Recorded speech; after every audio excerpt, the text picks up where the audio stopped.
আসসালামু আলাইকুম। এখন দেখবেন সংবাদ শিরোনাম। ৭২ ঘন্টার নিবিড় পর্যবেক্ষণে ওসমান হাদি। সরকার প্রধানের সাথে দেখা করলেন হাদির পরিবার। গুলি চালানো সন্ত্রাসী শনাক্ত। প্রধান উপদেষ্টার সঙ্গে বিএনপি জামায়াত এনসিপি নেতাদের বৈঠক। ঐক্যের আহ্বান জানালেন রাজনৈতিক নেতৃবৃন্দ।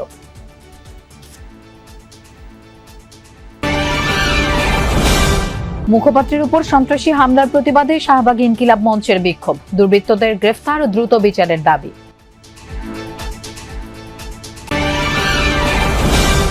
লক্ষ্মীপুর জেলা নির্বাচন কার্যালয়ে নাশকতা, আগুনে পুড়েছে বেশ কিছু নথিপত্র। বৈঠকে স্বরাষ্ট্র মন্ত্রণালয়। এতক্ষণ দেখছিলেন সংবাদ শিরোনাম, এখন দেখবেন বিস্তারিত। মাথায় গুলিবিদ্ধ ওসমান হাদির অবস্থা সংকটাপন্ন। এভারকেয়ার হাসপাতালে নিবিড় পর্যবেক্ষণে রয়েছেন ইনকিলাব মঞ্চের মুখপাত্র। শুক্রবার দুর্বৃত্তদের গুলিতে গুরুতর আহত হন ঢাকা ৮ আসনে সম্ভাব্য স্বতন্ত্র এমপি প্রার্থী। গতকাল দুপুরে রাজধানীর বিজয়নগরে অটোরিকশায় যাওয়ার সময় সন্ত্রাসীরা ওসমান হাদির মাথায় গুলি ছোড়ে। এরপর ঢাকা মেডিকেলে জরুরি ভিত্তিতে তার অস্ত্রোপচার করা হয়। চিকিৎসকরা অপারেশনের মাধ্যমে গুলি বের করে আনেন। তারপর তাকে নেওয়া হয় লাইফ সাপোর্টে। চিকিৎসকরা জানান, অপারেশন চলাকালে হাদির দুবার কার্ডিয়াক অ্যারেস্টের পাশাপাশি প্রচুর রক্তক্ষরণ হয়েছে। পরে ঢাকা মেডিকেলের লাইফ সাপোর্ট থেকে পরিবারের সিদ্ধান্তে ওসমান হাদিকে স্থানান্তর করা হয় এভারকেয়ার হাসপাতালে। বাম দিক দিয়ে ঢুকে ডান দিকে বের হয়ে গেছে বুলেটটা। তো এটা মানে ম্যাসিভ ব্রেন ইনজুরি বলতে যা বোঝায় সেটাই। এবং ব্রেন স্টিম মগজের যে কাণ্ড, সেই কাণ্ডের পাশ দিয়ে বুলেটটা বের হয়ে গেছে, কাণ্ডেরও ইনজুরি হয়েছে। এখন ওনাকে কৃত্রিম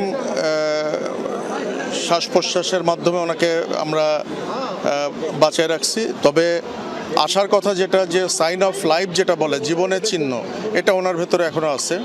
৪০ থেকে ৭২ ঘন্টার মধ্যে নিবিড় পর্যবেক্ষণে রয়েছেন শরীফ ওসমান হাদি, ইনকিলাব মঞ্চের নেতা। সেইটির ব্যাপারে আসলে সকালবেলা একটি মেডিকেল বোর্ডের সভা হয়েছে, অর্থাৎ তাকে তার চিকিৎসার জন্য যে মেডিকেল বোর্ডটি গঠন করা হয়েছে তারা আলাদা একটি সভা করেছে। আপনি জানেন, গতকাল রাতে স্থানান্তরের পরে, অর্থাৎ এভারকেয়ার হাসপাতালে স্থানান্তরের পরে তিনি বিভিন্ন চিকিৎসা কার্যক্রমের মধ্যে দিয়ে তাকে নেওয়া হচ্ছে। এবং বিশেষ করে সকালবেলা মেডিকেল বোর্ডের সভাটি বসে এবং সেবার পরে সেখানে আসলে তার বড় ভাইকে এই বোর্ডের সভার মাধ্যমে তাকে একটি বিষয়ে জানানো হয় যে এখন পর্যন্ত সংকটাপন্ন অবস্থায় রয়েছে, অর্থাৎ তার যে আগের অবস্থাটি ছিল সেটি অপরিবর্তিত অবস্থায় রয়েছে। সেটি আসলে সবশেষ তথ্য। যদিও এই যে সভার ব্যাপারটি সেটি আসলে ঠিক যে বোর্ডের ওসমান হাদির উপর হামলা বাংলাদেশের উপরই হামলা, এমন মন্তব্য করে বিএনপির স্থায়ী কমিটির সদস্য সালাউদ্দিন আহমদ বলেছেন, এমন হামলা চালিয়ে নির্বাচন বানচাল করা যাবে না।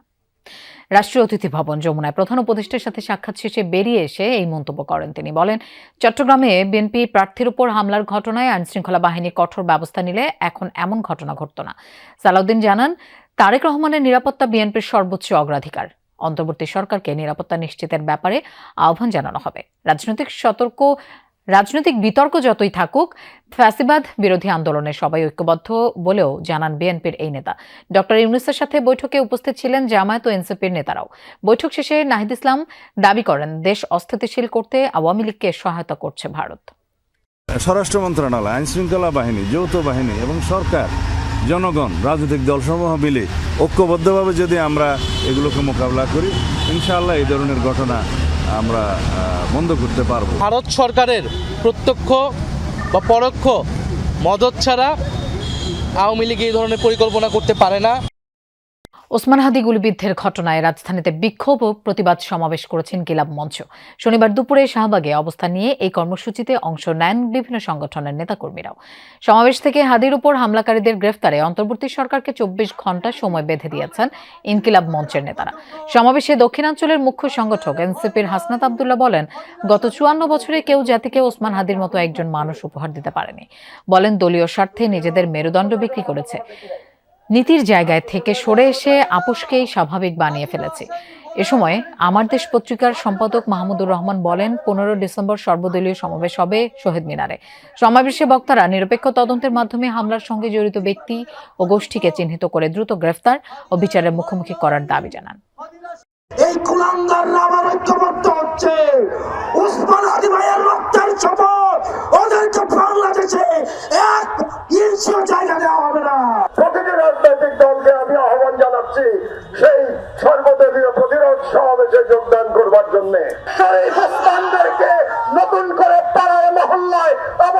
নিশ্চিত করানো হবে। ওসমান হাদি গুলিবিদ্ধের ঘটনায় এখন পর্যন্ত পরিবার বা কোনো পক্ষ থেকে মামলা দায়ের হয়নি। বেশ কয়েকজনকে নজরদারিতে রেখেছে আইনশৃঙ্খলা বাহিনী।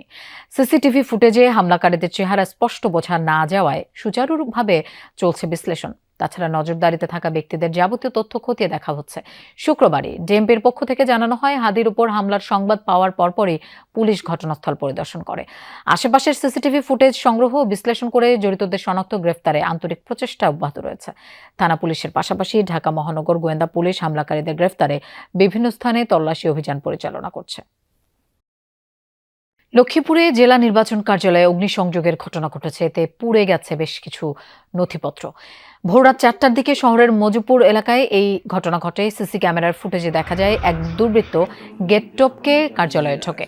পরে জানালার কাঁচ ভেঙে পেট্রোল ঢেলে কক্ষে আগুন দিয়ে দ্রুত পালিয়ে যায়। জেলা নির্বাচন কর্মকর্তা জানান, বিষয়টি টের পেয়ে নাইট গার্ড ও এক কর্মচারী দ্রুত আগুন নেভান। তবে পুড়ে গেছে বিভিন্ন নথিপত্র। বড় ধরনের কোনো ক্ষয়ক্ষতি হয়নি। খবর পেয়ে ঘটনাস্থল পরিদর্শন করেন আইনশৃঙ্খলা বাহিনীর কর্মকর্তারা। সিসি ক্যামেরার ফুটেজ দেখে নাশকতাকারীকে শনাক্ত করে আইনের আওতায় আনার চেষ্টা চলছে। পেট্রোল ঢেলে আগুন দেয়, সাথে সাথে আমাদের নাইট গার্ড এবং একজন কর্মচারী ছিলেন, তিনি টের পাওয়ার পর তারা নিজেরাই বালতিতে করে পানি নিয়ে সেই আগুন নিভিয়ে দেয়। কাগজপত্র হালকা নষ্ট হয়েছে, বড় ধরনের কোনো ক্ষতি হয়নি। ঢাকার কেরানীগঞ্জের বাবুবাজার এলাকায় একটি ভবনে লাগা আগুন এখনও নিয়ন্ত্রণে আনা যায়নি। ভোর 5টা 37 আগুন লাগার খবর পায় ফায়ার সার্ভিস। ঝুট কারখানাটি বাবুবাজার সংলগ্ন 12তলা ভবনের নিচ তলায় অবস্থিত। অন্যান্য তলায় ছড়িয়ে পড়ে আগুনের লেলিহান শিখা। ধোঁয়ায় ছেয়ে গেছে পুরো এলাকা। প্রথমে স্থানীয়রা আগুন নিয়ন্ত্রণে এগিয়ে যায়। পরে ফায়ার সার্ভিসকে খবর দিলে একে একে যোগ দেয় 20টি ইউনিট। ভবনে থাকা 45 জনকে অক্ষত অবস্থায় উদ্ধার করা সম্ভব হয়েছে। এখন পর্যন্ত আগুনের সূত্রপাত সম্পর্কে জানা যায়নি। ভেতরে মেলেনি কোনো কেমিক্যালের অস্তিত্ব।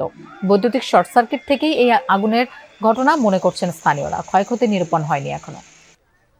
মূলত আগুন নিয়ন্ত্রণে না আসার যে মূল কারণটি তারা বলছে সেটি হচ্ছে যে এই যে ভবনটি আমার পেছনে দেখতে পাচ্ছেন, সেই ভবনটি একটি লম্বা একটি ভবন, অর্থাৎ বিশাল বড় একটি ভবন। এই ভবনের নিচতলা এবং দোতলা দুইটি তালাতেই আসলে কাপড়ের গোডাউন এবং জুটের গোডাউন ছিল, কাপড়ের দোকান এবং জুটের গোডাউন। এই কাপড়ের দোকানগুলো ভোরবেলাতে আসলে খোলা হয়নি, ফলে দোকানের ভেতরে বিভিন্ন শাটার বন্ধ ছিল এবং এই শাটার বন্ধের কারণে গোডাউনের ভেতরে যে ধরনের মালামাল ছিল সেই মালামালগুলোতে যখন আগুন লেগে যায় সেখানে ফায়ার সার্ভিসের প্রবেশ করতে বেশ বেগ পথ